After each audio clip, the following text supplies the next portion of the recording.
When I first saw the new Mazda CX-9, I asked those around me one question and somehow they all gave me the same answer. Size does not matter, it's how you use it. Then again, they were all girls, so I wonder if we were on the same subject. Aside from the MX-5, the CX-9 is without a doubt Mazda's other distinguished product. But can it justify its hefty price tag?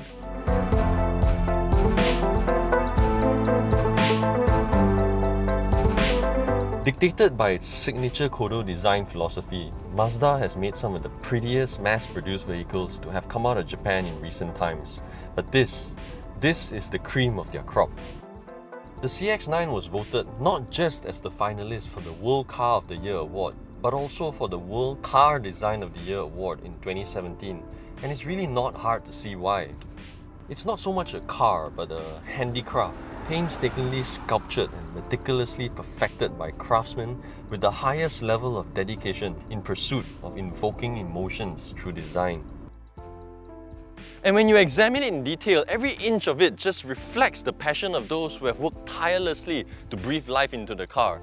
It's just soulful, bold, and almost alive. Take this protruding front end, for example, with its extended nose job. It looks like a shark that's about to pounce, even when the car is stationary. And you can't help but get immersed by this massive crater of a grille that flows seamlessly towards the slightly shrunk adaptive LED headlamps compared to the CX-5. A combination that I feel is befitting of the car's flagship stature. And then you have this enormous trim at the bottom that just sort of ties all the details together, tightening up the face to form an expression that blends ferocity with grace. It's just exquisite. As far as proportions go, the CX-9's silhouette is almost faultless. There's such balance in its proportion that any way you look at it, it just pleases the eye. It draws you in, inviting you for a closer observation. Measuring over 5 meters long, it's conspicuous and audacious. Everything a flagship SUV is supposed to be. I guess the girls I spoke to were wrong. When a car is used to make a statement, to project authority, size does matter. And because of the CX-9's epic proportions, it's super family friendly too. You can practically play catch or hide and seek with your kids and they will never be able to get you. Take this front bonnet for example, it's so vast you can pretty much play ping pong anywhere. See what I mean? There's absolutely nothing about this CX-9 that's conservative in size. Take these 20-inch signature wheels for example, they're wrapped in 225 weight tyres even in the front. So far, every inch of the CX-9 looks like a $300,000 car. 300K, 300K, and when you want to open the boot, 300K. But when it opens up, then more like 0.03K. I mean, come on, I'm pretty sure they can garnish this area with better materials. These look like mats bought from Mr. DIY, cut up and put together with just Velcro straps. While it may not look too spacious back here with the third row seats folded up, there's still enough room for you to carry all the cargo you'll need for a short trip. But fold them down and it opens up to 800 litres of space. More than enough room for you to even permanently live in your car. The back end isn't that much different from the CX-5, which such symmetry enhanced by those twin tailpipes, but it does have a few additional trims to distinguish it as the mother of all Mazdas, like this samurai wedged in between the LED tail lights. Unlike the CX-5's friendly demeanour at the back, the CX-9 just invokes drama and intimidation, looking more fearsome like that grumpy superior at work you never want to mess with. Inside, its distinction as Mazda's top brass is even more vast and profound, and this is where it gets interesting. There's a strong sense of sophistication in here. The finishing is precise and clinical, but it doesn't feel robotic. I like how all the trims and surfaces and even upholstery blend so well together. There's a strong element of human touch / connection in here, and in fact, there is. The details that wrap around the dashboard all the way back to the rear seats were designed to allow the driver to develop the connection with the car and also for the passengers to feel enveloped in this sort of comforting cocoon. The polished finishes on the aluminium trims are a testament to Japanese craftsmanship and were inspired by Japanese handmade knives. In fact, these trims are even bent in a specific way to emulate how a handmade knife would be shaped. Trust me when I say there's really not much to criticize about the CX-9. It's by no means a perfect car, but there's really not much to nitpick about. But if I absolutely have to, these are the little insufficiencies and inconveniences that I've noticed and experienced which might bother you. In my driving position, I feel like the touchscreen is a little out of reach. And so is the aircon controls. But then again, as I've said in my CX-5 video, once you get used to this rotary dial and this volume dial, you pretty much do not have to leave your eyes off the road to access all the features on the MZD Connect system. But for those of you with higher than usual expectations, perhaps you'll find it a little inconvenient to have to manually adjust the height of your steering. But if you ask me, personally I feel that's just one less electronic to fail. And that's pretty much it really about the front. At the back, there's even less things to say. With both the front seats adjusted to my optimal sitting position, there's more than enough room here for the CX-9 to be a chauffeur-driven vehicle. For those of you who are looking for something other than the most commonly seen Tauke MPV, perhaps you might want to look into this. The air conditioning controls are easily accessible here, and because it's an all-wheel drive, you get this bump. But I mean, look at it, it isn't exactly restrictive, isn't it? The rear USB ports can be found here inside the armrest, which is quite convenient when you're being driven around on your meeting runs. But in certain situations, I find it to be quite redundant as well. Say for example, if you were to be carrying a full load of passengers and there are 3 on the second row, how would you lower this down to access the USB ports? Something to think about, Mazda.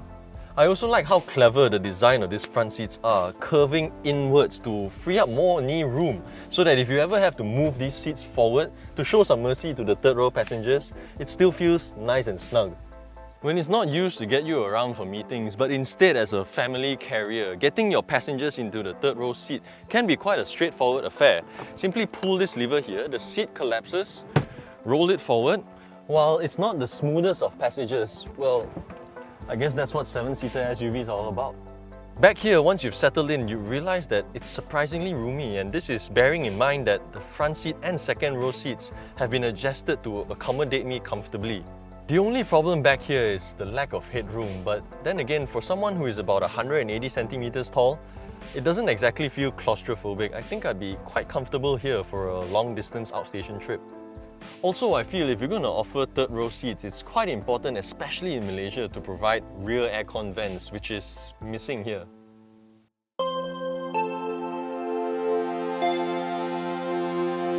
Despite some negligible shortcomings in its cabin, it's hard to ignore what is possibly the CX-9's biggest charm, its ride quality.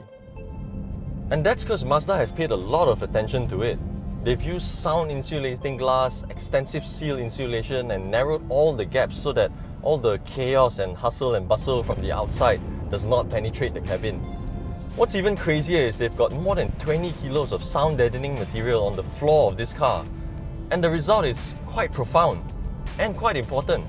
It's so silent in here that it allows you to hear yourself think, especially after a long day of work while you're driving or even being driven home, which is quite important, I feel, for a car that you're paying so much for.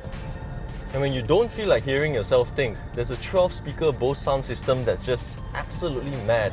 With the bass that it's capable of, together with the size of this car and those 20-inch dubs, this car would fit in perfectly in a rap video, man. Still, on the topic of ride quality, I gotta say that the suspension holds up supremely well against the weight of the car. And unless you're driving through some really horrible roads, in Cheras for example, where I come from, everything gets filtered out. There's like this layer between you and underneath the car. You feel very detached, which is a good thing for ride quality. And just for good measure, these seats are dressed in Nepal leather just to enhance the ride quality even more.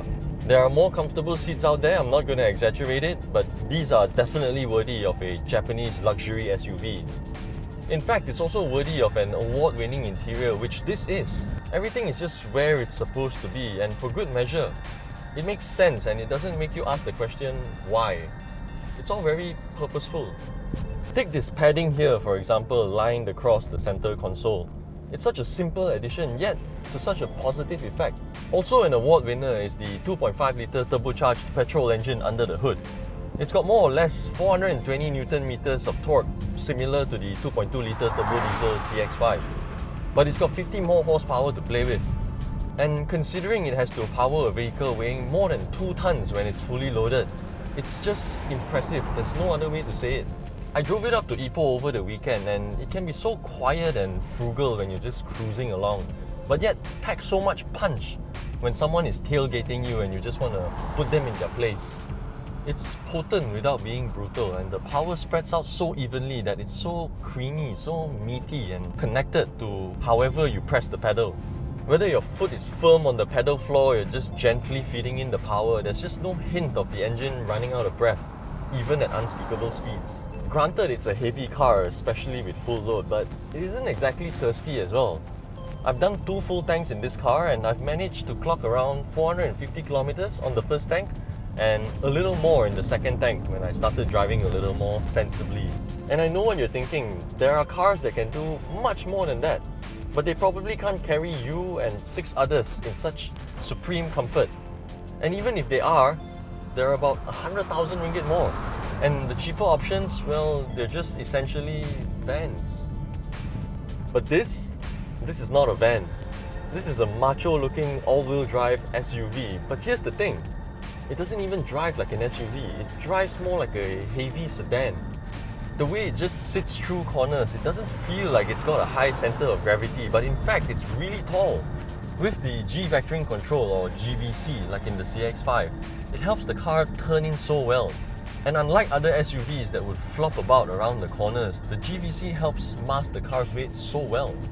And when you tie it up with the smooth shifting and quick reacting and very clever 6-speed transmission, the CX-9 really is quite an accomplished car for the money. Like its younger brother, the CX-9 also comes with the iActiv Sense system, which provides automatic braking features to prevent front and rear collisions when you're traveling at speeds between 8 to about 30 kilometers an hour. It also helps keep the car within the lane, but obviously it's not to be taken advantage of. But of course, like every other car, the CX-9 is not perfect. For example, I feel like the rear view camera could be clearer in the dark, and the angle is rather odd. And somehow at night, the 8-inch touchscreen display is reflected onto the windscreen. It can be quite distracting. And the heads-up display right here is switched on by default every time you get into the car. For those who might find it a little distracting, might feel a little annoyed because you have to switch it off every time you get going. But it's quite cool if you can live with it. It displays all the important information like your speed obviously, the blind spot indicators, your lane departure warning, and more importantly, a massive brake sign when you're too close to the car in front. I also wish the controls around this panel here could stand out a little more, be a little more different from the CX-5. I know it cost the brands a lot to develop different things for different models, but for a flagship vehicle, I feel like it needs to be differentiated, it needs to be more distinguished. While the ergonomics of the CX-9 can't be questioned, the view ahead, I'm afraid, has been compromised by the design of the car. It's fine and all when you're just cruising along, but when you're in tight spaces or looking out for curbs, it can be quite challenging to see beyond that ping pong table. But really, when you look at the big picture, for 300,000, what you're getting in the Japanese imported CX-9 being a well-rounded package and all, I feel more inclined to say that it justifies its price tag. It sort of creates this unique position for itself in the market, but I would imagine quite a dilemma for potential buyers.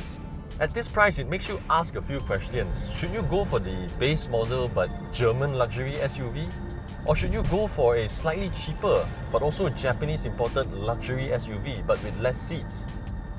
Is it worth forking out at least 100,000 more for other 7-seater luxury SUVs? Or should you just go for the cheaper van? I'm curious and I more than welcome any feedback on that question in the comment section. Part of this job, aside from giving opinions, is to also hear opinions so that I can have different perspectives to form more relevant opinions.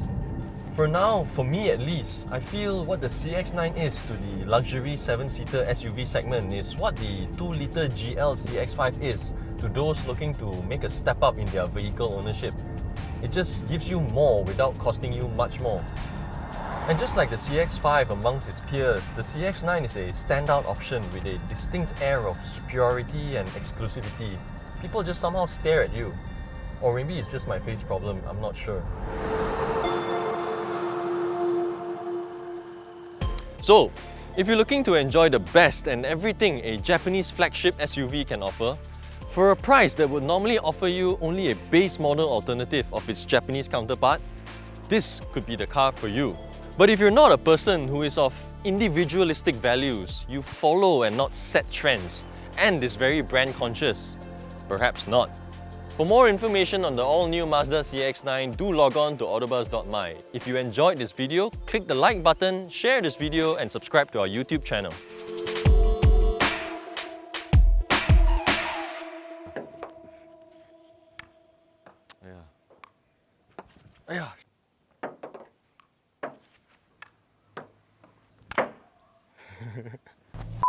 I'm running out of fuel.